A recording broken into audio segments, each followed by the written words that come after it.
Hello, this is my third video about desire, and they're all kind of linked, so I hope you watch them all together. But today I want to talk to you about 3 different ways to create arousal in yourself. If you want to learn a little more about this, you can read about arousal theory. There's a lot of different articles about this.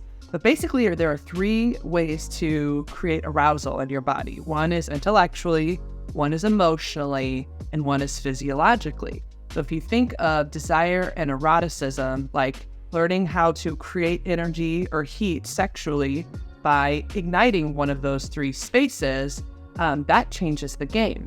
So think about it. There are women who say that their biggest thing they look for in a guy is sense of humor. Well, let's think of that like an intellectual arousal, right? So somebody who can banter with you, or you can go toe to toe and you like play and like they get your sense of humor and you build that sense of humor. Have you ever been in a conversation with somebody where the humor like builds almost to its own climax, like you had a humorous orgasm in some way?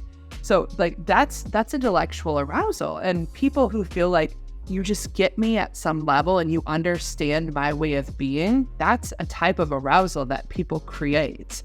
And so I really want to break apart the idea that arousal is simply like when you have an erection or when you have an orgasm, right? Like there are way more steps to creating arousal in relationships that come before sex, and they break down to even things. So like if we use emotional arousal, for example, that's why people feel a little more connected to each other when they've just sat and like cuddled, for example, right? Like instead of just watching TV and ignoring each other, I know Netflix and chill is the thing everybody does, but they have spent some emotional time connecting with each other and hearing each other out. Or like I've had women say, I just want to feel like heard and seen.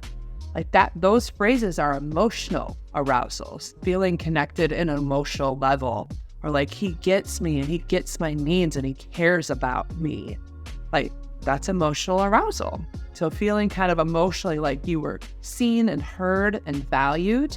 These are all things that build that heat and energy. Again, from the first video, I mentioned that desire is not a switch, it's a thermometer and it's building, right? And so if you think of, what are all the ways that we can intellectually and emotionally arouse each other, then these all create that mental energy that makes people want to have sex. And then physiological, if you think of that like building, it's not about going straight for, like say you are having sex, it's not about going straight for a vagina, right? Like it might look like, okay, how do you start with like warming the body, like rubbing a head or giving people a massage? Like you don't know how many people like that's their sexual routine is they start with a full body massage. Well, it makes perfect sense to me because again, you're warming the whole body and then you're moving to the genitals. People arouse from the outside in, and I might say top down first because the brain is the first arousal organ.